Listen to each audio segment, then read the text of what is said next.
The 2023 Tetris Effect Connected World Championships recently crowned a new champion, in celebration of the 5th anniversary of Tetris Effect's release. The massive multi-event tournament tested Tetris players across many strategies and formats both old and new, such as the classic Score Attack mode, based on the original 1989 NES Tetris, or Score Attack, challenging players to maximize their score within modern Tetris game settings, or Zone Battle, incorporating the unique zone mechanic introduced in Tetris Effect, or Connected Versus, allowing players to perform as a team within the zone. And players of all skill levels could compete in the bronze, silver, gold, diamond, up to masters brackets. In this video, we'll be looking at the results of every stage of the tournament, along with interviewing the ultimate winner to find out how they pulled it off.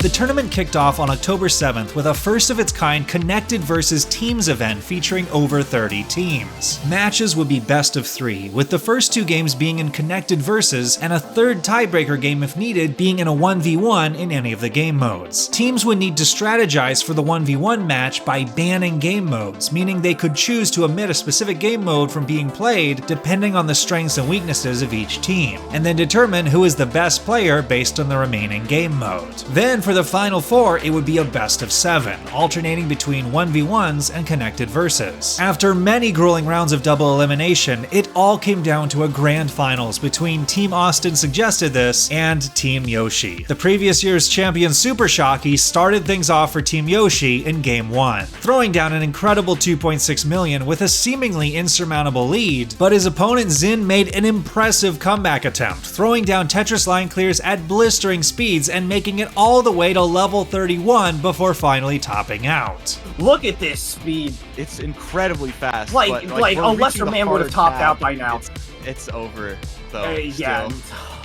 That is unfortunate. After Team Yoshi took the next 2 Connected Versus games, they were at match point in Game 4, where Zone Battle Master OSW put things away with a carefully timed zone counterattack that outpaced Jaden's zone in progress and delivered a deadly spike when Jaden had a messy board after the zone. Not with that spike.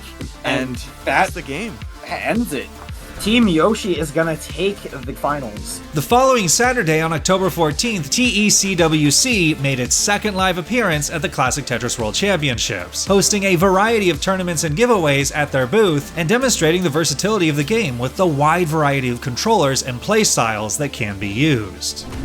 Next week, it was time for the Score Attack Grandmasters. Score Attack is a game mode without garbage sending, where you try to score more than your opponent by maximizing the efficiency of your lines with T-spin and Tetris line clears before the speed gets too fast to survive. Typically, it's extremely difficult even for top players to get much further past level 29, as it gets to speeds even faster than the end of Master Mode. There was plenty of drama as one of the players from Team Yoshi, OSW, who was only 14, accidentally spilled water on his laptop at midnight and had to drive to his friend's house in an emergency to use his computer to keep playing. Shades of Zavanya Nenu in the 2020 Classic Tetris World Championship when the power went out in his town in Indonesia. OSW was able to complete a deep run all the way to the losers semifinals, but the finals would end up being between Zin and Supershocky. Perhaps unsurprisingly, since Supershocky wrote the book on stacking for the mode. Literally, he has a 35-page guide on ST stacking, which refers to how to consistently set up for T-spin and Tetris line clears within a 7-bag randomizer, meaning that a piece is guaranteed to appear once every 7 pieces, as if you were drawing them from a bag. In game number 2, Shocky had again thrown up well over 2 million points, and Zin just needed a few more lines to complete the chase down. Just like 1 or 2 more line clears. Come on, Zin! Oh my goodness! 4-digit point difference! Oh my goodness! And that's still going to Shocky! Shocky would go on to take game number 3 in a sweep, scoring over 2,650,000 in the clincher. 2 minutes on the clock. This could potentially be the last chase down that Zin does tonight. Managed to clear a few lines at level 30. Very close to the top. It's not going to be enough! Shocky, you're champion. Congratulations. The following Saturday featured Classic Score Attack, which as a game mode can be simpler than Score Attack in some ways and more challenging in others. All the original quirks of 1989 NES Tetris are in full effect. Only a 1-piece next queue, pieces nearly insta-locking to the stack, and random piece sets, meaning that you may not get the piece you want for a very long time. Oh my gosh, the drought counter! I did not knock hard enough. I am so sorry, everyone. 47-piece drought. What a way to start the game. The finals took place between Sodium Overdose, who had competed in the gold bracket of the 2023 Classic Tetris World Championships earlier in the month, and AlanBot, an up-and-coming player from Singapore who had made the finals of the September 2023 Classic Tetris Monthly Masters event. Sodium would end up using the hyper-tapping playstyle on an Xbox controller, while AlanBot would end up using the new rolling technique that had taken the Classic Tetris scene by storm over the previous years. AlanBot showed off in the finals right away the creativity required to deal with insta-locking pieces. Oh, wow. That I spin took over there from Alan to set up a delay burn and use the corresponding eyepiece following it to execute the burn. Incredible stuff. Very suave. In a decisive Game 3, AlanBot would have to use the power of rolling in an airtight chase down to scrape across a few more lines at a near impossible speed. Uh-oh. Oh, wait, hold on. It's not over. 1,700. One more line. That's all. One more line, one more line. Wait, one more line. And there it is. Alan is your TECWC Classic Score Attack champion. Other contenders in the bracket though, such as Miles and Hufflepuffus along with Sodium, also had experience with modern Tetris games, which would help them in the all-encompassing TECWC Grand Finale later on. The following weekend, it would be time for Zone Battle. This mode is similar to the standard versus Tetris modes most are familiar with, featuring garbage sent over to the opponent's screen every time you get a major line clear, but with a twist, where you can accumulate a zone charge and pause time within the game to build up a monster clear of potentially the entire board and then some, with the magical 21 line clear known as the Curbtris line clear. Kazu has won back-to-back TECWC Zone Battle Championships going into 2023 and was a strong favorite, but astoundingly, OSW, another member of that charmed Team Yoshi from the first weekend, made an incredible run, contending with the Japanese legends of the scene. Oh, okay, and then there's the King Crimson. He beat out Curbtris Master Araki 5-4 in a match, and even managed to win several games off of Kazu in the winner's semifinals. Oh, from OSW, there it is. And that's gonna be a crazy amount of garbage in Kazu. Look at Kazu's board, it looks over, unless Kazu could get a crazy quarter zone off here. Can we build to the quarter zone? There's a little bit of time, but not enough for the quarter zone. Look at the zone play from OSW. The finals came down to Kazu versus Ueshoda, and Ueshoda put up an incredible fight, but eventually Kazu emerged triumphant, with some impeccable T-spin doubles and triples within the zone to deliver the decisive blow. Kazu's also playing pretty And high. a C-spin from Kazu. Pop out. Oh, the Z goes in. 54 attack. But what does this board say from Ueshoda? Ueshoda going back. Oh my god. That's not how you expected it to end, but it does. Then, in the big finale, it would come down to the Trifecta event, a play on words with the name of the game and the number of modes. The top 4 from all different types of game modes would face off in 1v1s, testing each player's versatility in every strength measurement of Tetris. To celebrate the 5-year anniversary of the game's producer Mark McDonald, along with multiplayer lead game designer Green Tea, joined the stream to kick things off. And as fate would have it, the best of 3 game modes finale match would come down to Araki versus none other than Supershocky. Supershocky, being the higher seed, chose Classic Score Attack for Game 1. Araki incredibly managed to do an all-clear. Oh wow, the perfect clear from Araki and just restarting that board at 166 lines. But unfortunately, that wouldn't equal any extra points in this mode, as the Classic Score Attack rules pretty much exclusively reward Tetris line clears. Eventually, the brutal speed increase of level 29 kicked in, and Araki was unable to push across any more lines. I think Shocky has done it in probably one of the most nail-biting games here in the TECWC Trifecta.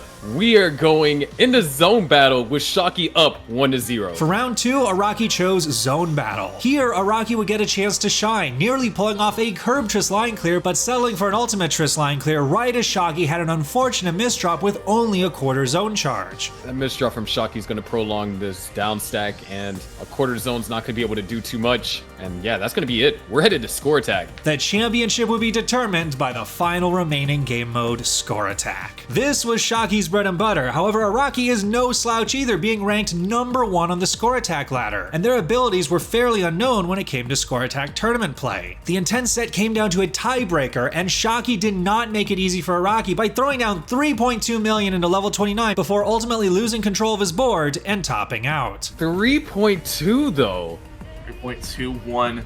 It's 784,000 to come back from for Araki. Araki still had a stable board for T-Spin and Tetris line clears, but would only have 2 minutes to chase down nearly 800,000 points. But the big clears are worth a lot on the high levels. 344, under 300k, but it's level 28. Araki needs to show that they're able to keep the ST stack running longer than our own Supershocky. Misdrops! Oh no! Amazingly, Araki would chase down nearly all the deficit before entering level 29. He managed to squeeze in another T-Spin, but the speed was just becoming too fast. One or two more will do it, but the misdrops are stacking up. And 50,000 points. Shocky defends his title! And the defense and Supershocky, by the skin of their teeth, able to close out and win the trifecta. And now to go over his incredible tournament run over the course of more than a month, I'm privileged to be joined by the champion himself, Supershocky. The first event of this tournament was a team event, and you were part of Team Yoshi. So how did your team originally form? Yeah, that's actually a really fun story. So I thought about inviting two good friends of mine, Yoshi 100OS and OSW. Yoshi is a strong all-rounded Tetris player, and OSW is just an absolute speed demon when it comes to versus Tetris. Leading up to the tournament, we did a bit of research on opponents' teams and mapped out a few strategies on which 1v1 modes to play first. OSW is known for being very good at zone battle, and I felt I had a pretty good handle on score attack, and we formed the Team Yoshi with 9 exclamation marks because 1 exclamation mark was not enough. What was the crucial turning point in the finals where it was kind of like, all right, we made it over the hump, the victory is in our path? A major turning point was in round 3. We had to play as a team against Jaden, PPT, and she is known for being a very fast modern Tetris player. Playing against her, where she's the boss, it would be very difficult to survive when the boss keeps sending blitz after blitz. When we won that round, we realized, hold on, there's 4 rounds left. We've won 3. We just need to win 1 more. And then you went on to win Score Attack, which Shen told me that you wrote the book on score attack strategy.